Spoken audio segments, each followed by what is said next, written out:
One of the toughest things about growing a company is knowing when to listen and when to say, thanks, but no thanks. Because at first, you do everything yourself. You try, you build, you break, you learn. You stay close to your product, your people, your clients. But somewhere down the line, usually when the money gets good and the team gets big, something shifts.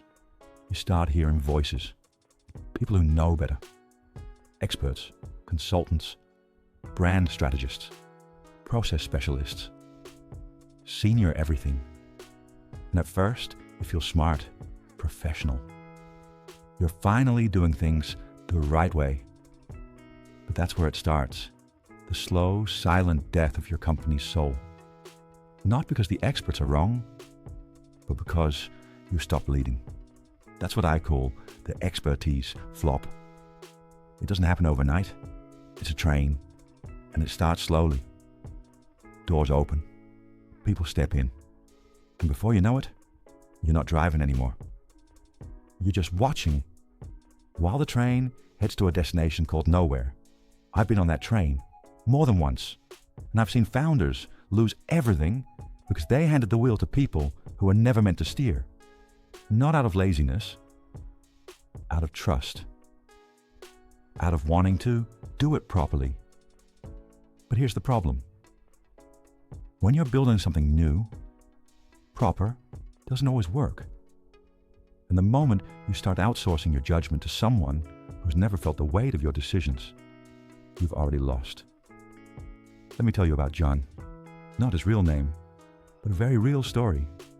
John was a smart guy, built something great. Clients loved it. Team was happy. Business was booming until the moment he tried to professionalize. It started with a CEO, then a few managers, then agencies, then consultants, then more managers to manage the consultants and consultants to evaluate the agencies. And slowly, nobody knew who was doing what. Everyone was busy, but nothing got done. Meetings, slide decks, wise sessions on the heath, process diagrams that looked like a circuit board, new logos, new taglines, new documents, but no product pages, no content, no movement. Marketing had budget, but no one knew what they were marketing. Business development had ideas, but nothing to show. The brand book looked great, but the company was gasping for air. And John? He was still busy laying golden eggs no one knew how to hatch. It's not that the people weren't smart. They were. They still are. But somewhere along the way, expertise replaced execution. And now the train is flying down the tracks while someone in car 3 pulls the emergency brake. Someone on the roof screams about a pink crocodile.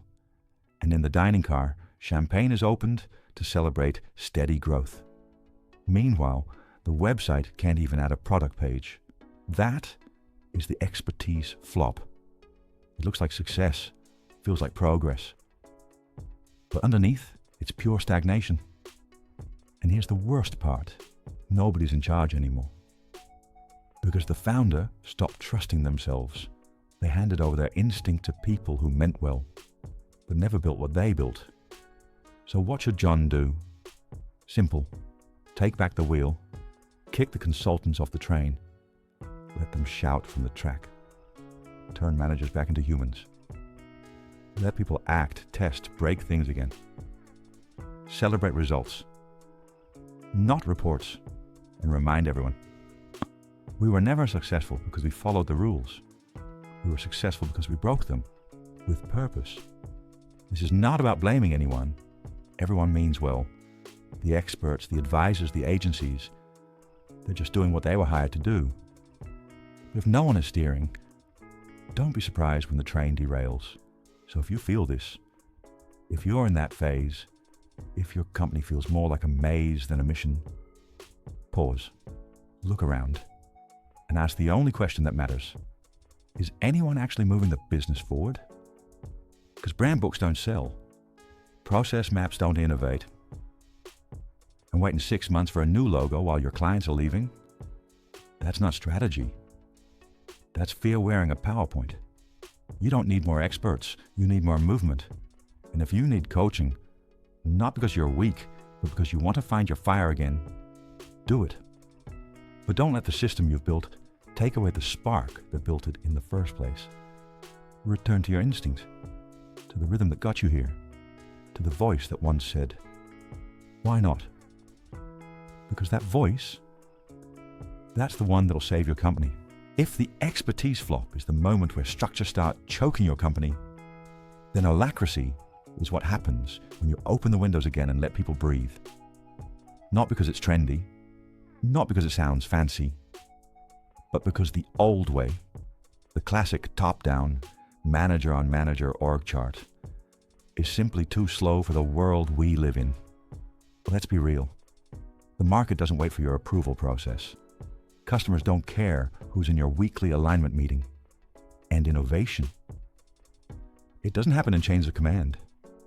It happens when people closest to the action are trusted to act. That's what holacracy is, not some utopian flat structure fantasy, but a system that says, you know what to do, so go do it. It replaces hierarchy with circles, fluid teams with clearly defined roles, and total ownership. No permission needed. No manager breathing down your neck. Just clarity and trust. And sure, I hear the skeptics. But what if people don't know what they're doing? What if decisions become chaos? What if we lose control? Let me flip that for you. What if the people do know what they're doing, but you've never given them the chance? What if decisions are already chaos, just hidden under 4 layers of Excel? And what if control is the very reason you're stuck? Because here's the truth. Most employees want to contribute. They want to solve problems. They want to take ownership. But traditional systems teach them to wait, to ask, to defer. And alacrity, it rewires that. It says, here's your role. Here's your responsibility. Now act like the owner of it. And when done right, it's powerful. It creates speed. It creates clarity. It creates accountability without bureaucracy. Now, does it work everywhere? No, it does not. If your culture is built on fear, if your people are used to hiding, if leadership doesn't trust, holacracy will expose every weakness in your system quickly. That's not a flaw. That's the point. It forces conversations most leaders avoid. Like, why do we need so many approvals for basic things? Why are decisions always delayed? Why does no one take initiative anymore? And more importantly, what would happen if we actually trusted our team? That's where it starts. Not by removing all structure, but by building the right one. A structure that empowers, that adapts, that moves with the market instead of resisting it. And yes, it's messy in the beginning. People need training. People need clarity. People need time to shake off years of conditioning that said they had to ask before they acted. But when it clicks, you'll never want to go back. I've seen teams go from, I need approval for this email, to, I launched the pilot, here are the results. What do we change next? And that shift, that's freedom. That's momentum. That's what businesses need right now. So if you're deep in the expertise flop, if your company is drowning in processes, if no one knows who owns what, and nothing moves without 6 people and a PowerPoint, then maybe it's time to throw the org chart in the shredder and start again. Start small. Build circles. Define roles. Train your people. Let them lead. Not because they have a title, but because they have ownership. And you? You stop being the bottleneck and start being the gardener, creating the conditions for people to grow. Because the future of leadership isn't about knowing everything. It's about creating a system where everyone leads.